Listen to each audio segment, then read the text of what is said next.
Hello everyone, आज हम कर रहे हैं सीटेट के मोस्ट इंपॉर्टेंट क्वेश्चन जो कि इंग्लिश पैडागोजी में आते हैं। लगभग ऐसे ही क्वेश्चन पूछे जाते हैं, बहुत बार आ भी चुके हैं। तो इससे रिलेटेड ही प्रैक्टिस क्वेश्चन, कुछ प्रीवियस ईयर्स क्वेश्चंस और मोस्ट एक्सपेक्टेड क्वेश्चन जो है जो पूछे भी जा सकते हैं आगे, तो सारे हम कवर कर रहे हैं सीरीज के अंदर। आज जो है हम अपनी वीडियो फर्स्ट कर रहे हैं जो कि मोस्ट एक्सपेक्टेड क्वेश्चंस है। तो फर्स्ट 15 क्वेश्चन जो आज कर रहे हैं, बाकी जो हम अपनी अपकमिंग वीडियोस में करते रहेंगे। तो क्वेश्चन नंबर 1 से स्टार्ट करते हैं। सबसे पहले हमारे पास, और इससे रिलेटेड जो कॉन्सेप्ट्स हैं वो भी हम साथ के साथ क्लियर करते जाएंगे। पहले क्वेश्चन पढ़ लेते हैं, फिर इसके थोड़े से कॉन्सेप्ट को समझेंगे। Language acquisition occur only when, कब होती है लैंग्वेज एक्विजिशन? तो आपको लैंग्वेज लर्निंग और एक्विजिशन के अंदर अंतर पता होना चाहिए, तो वो भी हम देखते हैं। सबसे पहले इसके ऑप्शन देख लेते हैं। Child is taught the rules of grammar, child is given practice in translation, child is given opportunity to read and child has exposure to the language. ठीक है, तो उसको एक्सपोजर देना चाहिए, अपॉर्चुनिटी देनी चाहिए, प्रैक्टिस करनी चाहिए ट्रांसलेशन के, ग्रामर के रूल्स जो हैं वो उसे याद करने चाहिए। तो एक बार हम देख लेते हैं ताकि आपका भी रिवाइज हो जाए। तो ये है हमारे पास लैंग्वेज एक्विजिशन और लैंग्वेज लर्निंग के अंदर डिफरेंस।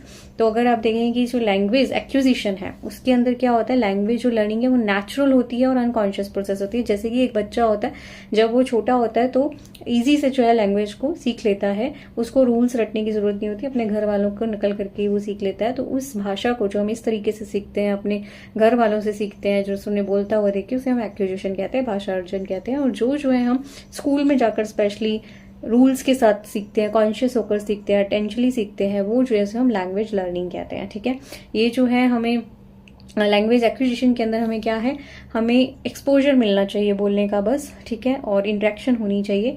और यहाँ पे जो है फॉर्मल वे से होता है कि पहले रूल सिखाए जाएंगे, पास्ट टेंस क्या है, फ्यूचर टेंस क्या है, तो उसे हम लैंग्वेज लर्निंग कहते हैं। यहाँ पे जो है लैंग्वेज एक्विजिशन में बच्चा जो है वो रूल्स नहीं सीखता, कोई सिस्टम नहीं सीखता। ठीक है, तो होप सो आपको डिफरेंस क्लियर हो गया होगा। तो अब हम अपने ऑप्शन पे दोबारा चलते हैं। तो अगर आप देखेंगे कि लैंग्वेज एक्विजिशन, इनमें से आप क्या चूज करेंगे, पहले आप गैस कीजिए। 3 सेकेंड्स के अंदर आप गेस कर लेंगे अगर आपने इसे अच्छे से समझ लिया है तो इसका आंसर होगा हमारे पास ऑप्शन नंबर डी। जितना हम एक्सपोजर देंगे बच्चे को उतना वो लैंग्वेज को जल्दी लर्न करेगा, क्योंकि जो ग्रामर रूल की बात है वो तो है हमारे पास लैंग्वेज लर्निंग। ठीक है, प्रैक्टिस ऑफ ट्रांसलेशन ये भी लर्निंग में आ जाता है, अपॉर्चुनिटी टू रीड भी है और एक्सपोजर टू लैंग्वेज भी है। लेकिन यहाँ पे हम रीडिंग नहीं सुधार रहे बच्चे की, यहाँ पे हम स्पीकिंग सुधार रहे। तो जितना उसको लैंग्वेज बोलने का एक्सपोजर मिलेगा वो उसका बेस्ट आंसर होगा। तो ऑप्शन नंबर डी जो है हमारा यहाँ पे राइट आंसर है। नेक्स्ट देखते हैं। नेक्स्ट है हमारे पास question number 2। Hindi is India's dash language, national language, official language, associated official language और क्लासिकल लैंग्वेज। हालांकि इंग्लिश पैडागोजी है लेकिन ये क्वेश्चन पूछा गया है। और English is Indians dash language, ये भी बहुत बार पूछा गया है, 5 से 6 बार। तो दोनों क्वेश्चन आपके यहाँ पे क्लियर हो जाएंगे, क्योंकि हिंदी की जगह इंग्लिश भी पूछा जा सकता है। तो दोनों का आंसर आपको इस चारों ऑप्शन के अंदर मिलेगा कि नेशनल लैंग्वेज है, ऑफिशियल लैंग्वेज है, कौन सी लैंग्वेज है। तो एक बार हम स्लाइड के अंदर देख लेते हैं ताकि आपको क्लियर हो जाए। तो ये है हमारे पास कि हमारे पास लैंग्वेज ऑफ इंडिया के अंदर जो हिंदी है वो भी क्या है, नेशनल लैंग्वेज नहीं है। इंडिया की कोई भी नेशनल लैंग्वेज नहीं है। यहाँ आप याद रखिए, जो हिंदी भी है वो भी क्या है, ऑफिशियल लैंग्वेज है, जो कि आर्टिकल 343 के अंदर जो है रिटर्न है, ये आपको याद रखना है। फिर हमारे पास जो इंग्लिश है वो भी ऑफिशियल लैंग्वेज है, लेकिन इसे हम एसोसिएट ऑफिशियल लैंग्वेज कहते हैं। मतलब फर्स्ट ये है, ये सेकंड है, मतलब हमें हेल्प कर रही है, इसलिए हम इसे एसोसिएटेड इंग्लिश लैंग्वेज कहते हैं। तो ये भी जो है ये हमारे पास स्टार्ट हुई थी जब ऑफिशियल लैंग्वेजेस एक्ट 1963 में थी, तब इसका हमने एडिशन किया था। तो ये दोनों चीजें आप याद रखेंगे कि ये कब आया, ये कब आया। और इसको ऑफिशियल लैंग्वेज कहते हैं, इसे एसोसिएटेड ऑफिशियल लैंग्वेज कहते हैं। ठीक है, आप स्क्रीनशॉट भी ले सकते हैं। अब हम चलते हैं अपने क्वेश्चन के ऊपर दोबारा। तो हमारे पास क्वेश्चन था ये हिंदी कौन सी लैंग्वेज है, तो हमने देखा है वो एक ऑफिशियल लैंग्वेज, और इंग्लिश होता तो ऑप्शन नंबर सी हमारा राइट आंसर होता। अब आ रहे हैं हम क्वेश्चन नंबर 3 के ऊपर। Child come to school with the knowledge of one or more then one language. ठीक है, एक बच्चा है, एक स्कूल है जिसमें चिल्ड्रंस जो है, एक बच्चा नहीं है, चिल्ड्रन है यहाँ पे। तो बच्चे जो है अलग अलग लैंग्वेज सीख कर आ रहे हैं, उनकी मदर टंग बेसिकली हम कह सकते हैं अलग अलग है। तो उसे क्या हेल्प मिलती है, knowledge of more than one language helps children. ऐसे बच्चों को एक से ज्यादा नॉलेज अगर क्लासरूम में मिल रही है तो क्या होगा। ऑप्शन नंबर ए है language learning and other languages and a new subject with ease. ठीक है, ऐसे मतलब जो नया सब्जेक्ट है उसको समझने में ईजी होगा। Understanding cross cultures and custom of the nation, being sensitive and no mingling with the other students, दूसरों से बातें मत करो, ठीक है। Learning the script of those languages to score high, उसकी स्क्रिप्ट का रट्टा मार लो, ठीक है, लर्न कर लो ताकि आपको स्कोर हाई मिले। तो ये भी गलत है, ठीक है, क्योंकि स्कोरिंग के लिए तो सीटेट खिलाफ ही है, जहाँ पे आप स्कोर देख लो वो आपको कट ही करना है। और ये भी नहीं है कि दूसरों से बात करना बंद कर दो। तो हमारे पास आता है ऑप्शन नंबर ए और बी। तो वेटेज किसकी जाता है, कहते हैं learning other language and new subject with the ease. तो इसमें फायदा है, लेकिन ज्यादा इंपॉर्टेंट क्या है कि जब हम दूसरे बच्चों की भाषा को सुनते हैं तो हमें उनके कस्टम के बारे में, उनके कल्चर के बारे में पता चलता है। यही मल्टीलिंगुअलिज्म का पर्पस है, एक तो हम दूसरों की भाषा को सीख पाए और दूसरा उनके कल्चर्स और उनके कस्टम को भी जो है वो सीख पाए, ठीक है। तो ऑप्शन नंबर 20 का राइट आंसर होगा। नेक्स्ट पे चलते हैं। तो क्वेश्चन नंबर 4 है व्हेन वी से लैंग्वेज इज आर्बिट्रेरी, तो इसका क्या मतलब है, ठीक है। तो ये जो है लैंग्वेज की कैरेक्टरिस्टिक्स से आया हुआ है, तो एक बार हम इसकी कैरेक्टरिस्टिक्स देख ही लेते हैं। तो अगर आप यहाँ पे कैरेक्टरिस्टिक ऑफ लैंग्वेज देखेंगे तो क्या होती है, लैंग्वेज सोशल होती है, सिंबॉलिक होती है और आर्बिट्रेरी होती है, ठीक है, डायनेमिक होती है, मीनिंगफुल होती है। तो ये सारे रूल्स आप एक बार देख लेना, आप इसका स्क्रीनशॉट भी ले सकते हैं। आर्बिट्रेरी का क्या मतलब है, क्योंकि क्वेश्चन में हमसे ये पूछा गया है, इसका मतलब है कि no natural connection between the words and meaning, ठीक है। जैसे कि हिंदी के अंदर हमारे पास है वर्क और इंग्लिश के अंदर वर्क और हिंदी में उसको हम बोलते हैं काम करना, ठीक है। वर्क को क्या बोल देते हैं, काम करना। तो आपस में वैसे कोई लिंक नहीं है। हिंदी में जो बोला जा रहा है काम और वर्क का, ठीक है, मतलब मीनिंग अलग है ना, डिफरेंट है एक तरह से। अगर हिंदी भाषा में उस चीज को अलग तरीके से बोला जा रहा है, इंग्लिश भाषा में उसको बोलने का कोई और वर्ड है, तो उनका आपस में कोई लिखने का एक ही तरीका नहीं है। मतलब हम हिंदी को वर्क, हिंदी में वर्क नहीं लिखते, हम हिंदी में काम ही लिखते हैं ना, एक तरह से देखा जाए तो इस तरह से वो कह रहे हैं कि कोई आपस में जो है वर्ड और मीनिंग के अंदर जो नेचुरल कोई कनेक्शन नहीं होता, इसको कहते हैं आर्बिट्रेरी। तो मतलब अपने आप में ही एक इंडिविजुअल हर लैंग्वेज की एक लिखने का एक या लिपि जिसको कहते हैं वो अलग होती है। तो ये इसका मतलब है। अब ऑप्शन पढ़ेंगे, there is an inherent relation between words and language and their meaning, आपस में जो रिलेशन है। सेकेंड है the relation between words and their meaning is based on a valid reason and not on chance, ठीक है, based होता है। There is no inherent relation between the words of language and their meaning, और language follows prefixed principles. तो option number C इसका right answer होगा, जैसे कि हमने पढ़ा है कि कोई भी रिलेशन नहीं होता। नेक्स्ट क्वेश्चन करते हैं। क्वेश्चन नंबर 5 है हमारे पास। तो पहले क्वेश्चन पढ़ लेते हैं, फिर हम इसको समझेंगे, इसके कॉन्सेप्ट को। फर्स्ट ऑफ ऑल है this refer the proficiency in the academic language and the language needed for the various content area, right. तो कौन जो है रेफर करता है प्रोफिशिएंसी को, किस चीज के अंदर, एकेडमिक लैंग्वेज के अंदर। तो सबसे पहले हमारे पास कोग्निटिव एकेडमिक लैंग्वेज प्रोफिशिएंसी, मतलब CALF या LP, या फिर इंटर लैंग्वेज प्रोफिशिएंसी, या फिर हमारे पास है basic inter personal communication skills, या फिर है कम्युनिकेशन लैंग्वेज प्रोफिशिएंसी, ठीक है। तो सबसे पहले हम इनका मीनिंग समझ लेते हैं दोनों का, फिर आप ही इसका आंसर करना। ये दोनों टर्म्स बहुत बहुत ज्यादा इंपॉर्टेंट हैं, तो इसलिए आप इसको ध्यान में रखेंगे, आपको याद होनी चाहिए। तो सबसे पहले हमारे पास है बेसिक इंटरपर्सनल कम्युनिकेशन स्किल का क्या मतलब है, जो हम एवरीडे में लैंग्वेज यूज करते हैं सोशल कन्वर्सेशन के लिए, ठीक है, फेमिलियर होते हैं सिचुएशंस के साथ, ठीक है, उसमें यूज किया जाता है, ईजियर और डेवलप फास्ट हो जाती है। Example talking with friends, greeting करना, मतलब एक तरह से ये इनफॉर्मल है, मतलब कोई फॉर्मली हम इसके लिए प्रैक्टिस नहीं कर रहे। फिर हमारे पास कॉग्निटिव एकेडमिक जो है, इसके अंदर हम वही कह सकते हैं ये लैंग्वेज लर्निंग है या एक्विजिशन है। लैंग्वेज लर्निंग की तरह हम इसमें प्रॉपर रूल्स को समझते हैं, स्कूल में जाके जो हमारे पास एक तरह से कॉम्प्लेक्स होती है, ठीक है, बोलने में, वो सारी चीज़ों को समझते हैं, लर्न करते हैं, ठीक है। ये धीरे धीरे जो है हमारी प्रैक्टिस के साथ आती हैं। अंडरस्टैंडिंग करते हैं थ्रू दी टेक्स्ट बुक, ठीक है, एक्सप्लेनिंग साइंटिफिक कॉन्सेप्ट। तो ये जो है हमारे पास क्या हो गया, एकेडमिक लैंग्वेज है, ये एक तरह से सोशल लैंग्वेज है, ठीक है। जो बेसिक इंटरपर्सनल स्किल है उसको सोशल लैंग्वेज करेंगे और इसको हम क्या बोलेंगे, एकेडमिक करेंगे। अब हम अपने क्वेश्चन पे चलते हैं। तो क्वेश्चन में हमारे पास है कि प्रोफिशिएंसी चाहिए, मतलब अगर हमें परफेक्ट बनना है उस लैंग्वेज के अंदर तो ओब्वियसली हमें लैंग्वेज को लर्न करना पड़ेगा। यहाँ पे बेसिक इंटरपर्सनल स्किल नहीं चलने वाली, यहाँ पे क्या चाहिए, कॉग्निटिव एकेडमिक लैंग्वेज प्रोफिशिएंसी चाहिए। तो ऑप्शन नंबर ए इसका राइट आंसर होगा। जहाँ पे हम फॉर्मल वे से पूरे रूल एंड रेगुलेशन समझ रहे हैं, वहीं हमारे पास क्या आएगी, उस चीज को प्रॉपर से बोलने की जरूरत पड़ेगी, ठीक है।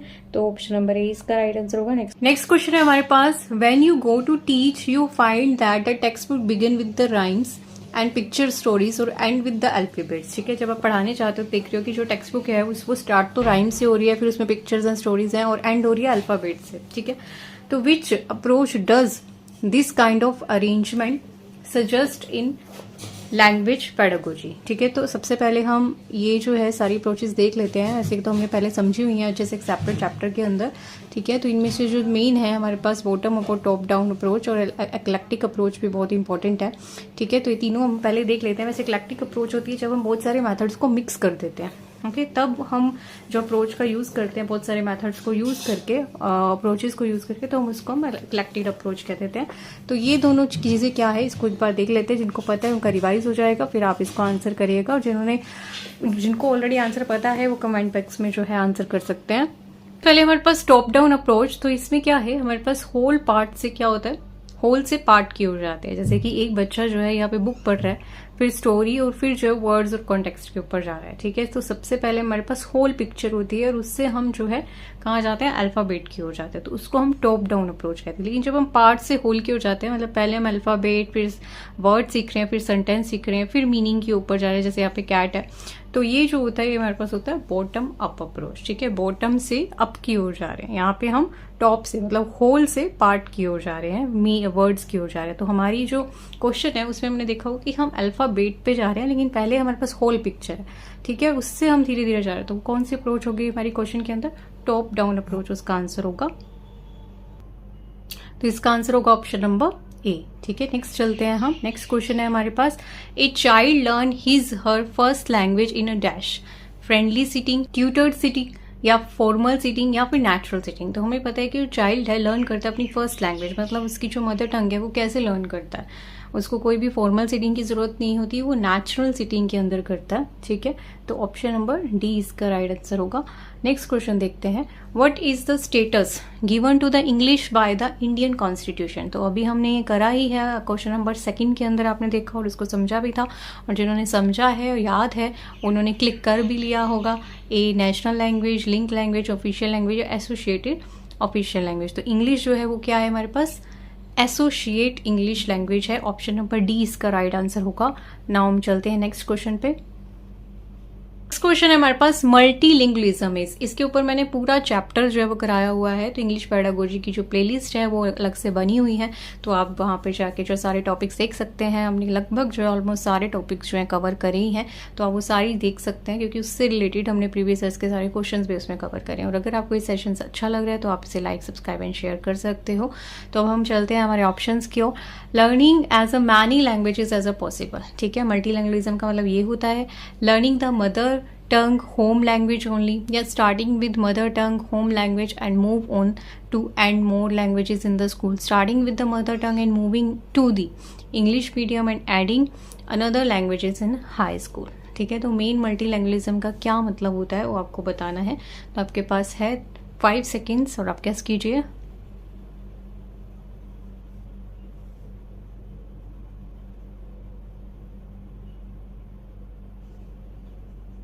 तो सबसे पहले हमें पता है कि हम स्टार्ट किससे करते हैं, मदर टंग से। इसमें छुट्टी होती है कि सब बच्चे अपनी मदर टंग बोल सकते हैं, होम लैंग्वेज बोल सकते हैं, फिर मूव ऑन कर सकते हैं। ठीक है, किसके ऊपर, add more languages in school. ठीक है, तो या फिर इंग्लिश हो गया, या फिर adding another languages in the high school, या फिर और जो लैंग्वेजेस स्कूल में बोली जा रही हैं उनका एडिशन। ठीक है, तो नॉट जस्ट इंग्लिश, या फिर हाई स्कूल में जाके जो भी बच्चे बोल रहे हैं वो सारी लैंग्वेजेस जो है ऐड कर सकते हैं। तो ऑप्शन नंबर सी इसका राइट आंसर होगा। नेक्स्ट क्वेश्चन देखते हैं। ये क्वेश्चन अभी हम कर चुके हैं, लैंग्वेज इज आर्बिट्ररी मीन्स। ठीक है, तो इसका आंसर आप खुद देंगे क्योंकि हमने इसको किया है, रिपीटेड क्वेश्चन है ये, क्योंकि क्वेश्चन बहुत बार आया है। तो इसका आंसर आप कमेंट बॉक्स में देंगे। नेक्स्ट क्वेश्चन करते हैं हम। नेक्स्ट क्वेश्चन है question number 11, Manjeet of class 5th speaks in different way to the teacher and friends and also 2 years old child it means Manjeet knows how to use language in a social situation. ठीक है, बच्चा जो है बड़ों से कैसे बात करनी है, फ्रेंड से कैसे बात करनी है, फॉर्मली या फिर लेकिन इनफॉर्मल वे से बात करनी है, उसको सब पता है कि किससे कैसे बात करनी है। तो मतलब उसकी स्पीकिंग स्किल या सोशल में कैसे बोलना चाहिए सोसाइटी में, उसे अच्छे से आता है। उसके इस एट्रीब्यूट को आप क्या कहेंगे? उसे प्रैग्मेटिक कहेंगे या फिर सेमेनेटिक कहेंगे, आर्ट ऑफ स्पीच कहेंगे या फिर उसे नेचुरलिस्ट कहेंगे? तो हमने पढ़ा है जो बच्चा सोसाइटी में बहुत अच्छा बोलता है, उसे सोशल स्पीकिंग की नॉलेज है, तो उसको हम क्या बोलते हैं। इसके ऊपर पूरा चैप्टर मैं करा चुकी हूँ, तो आप प्लेलिस्ट में देख सकते हैं। जितनी भी टर्म्स हैं वो मैंने सबसे पहले कवर करी हैं, ऑल इंपॉर्टेंट टर्म्स, और एक आधी जो है चैप्टर रह भी गया उसको हम जरूर कर लेंगे इस वीक के अंदर। तो ऑप्शन नंबर ए इसका राइट आंसर है। उसको हम प्रैग्मेटिक्स कहते हैं, जो कि सोसाइटी में सोशल नॉलेज रखते हैं, सोशल सिचुएशन में कौन सी लैंग्वेज यूज करनी है उनको बहुत अच्छे से आता है, उनके लिए ये टर्म यूज होती है। नेक्स्ट क्वेश्चन करते हैं। A teacher asked her learners to write a paragraph on a water। ठीक है, पैराग्राफ लिखना है वाटर के ऊपर। Then the learners start discussing what they have been taught in science and social science classes, then they begin to write paragraph on a water। तो इसको आप क्या कहेंगे? ठीक है, जो टीचर है वो क्या करती है, पैराग्राफ लिखो। तो लर्नर क्या है, वो स्टार्ट कर देते कि उन्होंने साइंस में क्या पढ़ा, सोशल साइंस में क्या पढ़ा, मतलब सब्जेक्ट और इंग्लिश को मिक्स कर रहे हैं। तो इसको आप क्या बोलेंगे? Language in use, language of science, language across curriculum या कम्युनिकेटिव अप्रोच। तो लैंग्वेज अक्रॉस करिकुलम से हमेशा हर साल क्वेश्चन आता है, तो आप याद रखेंगे जब भी हम सब्जेक्ट से या फिर कोई लैंग्वेज जो हम सीख रहे हैं उनको हम एक साथ पढ़ रहे हैं तो उसको हम क्या बोलते हैं, लैंग्वेज अक्रॉस द करिकुलम बोलते हैं। तो ऑप्शन नंबर सी इसका राइट आंसर होगा। अब हम अपने नेक्स्ट क्वेश्चन पे चलते हैं। क्वेश्चन नंबर 13 है हमारे पास। The language which is learn from environment without explicit teaching is. जो लैंग्वेज इन्वायरमेंट से लर्न की जाती है वो लैंग्वेज कौन सी है? Second language, third language, school language या फिर फर्स्ट लैंग्वेज? तो देखो, जो स्कूल लैंग्वेज है वो भी फॉर्मल होती है, ठीक है। जो थर्ड लैंग्वेज है वो भी हमारे पास फॉर्मल है, सेकंड लैंग्वेज भी फॉर्मल है, लेकिन एक जो फर्स्ट लैंग्वेज यानी कि जो मदर टंग है वही जो है हम क्या करते हैं, इन्वायरमेंट से, उसमें किसी भी ऐसे रूल रेगुलेशन को लर्न करने की जरूरत नहीं होती, ठीक है। तो बाकी जो तीन है वो अलग हैं और जो डी है वो वैसे ही यहाँ पे ऑड हो जाता है, तो वही हमारा आंसर है option number D. First language जो है वो बच्चा अपने सराउंडिंग से बिना किसी रूल रेगुलेशन के ऐसे ही सीख जाता है। फिर हम नेक्स्ट क्वेश्चन पे चलते हैं, इसका आंसर होगा option number D. Now we have question number 14। Under which act did English get the status of associate official language?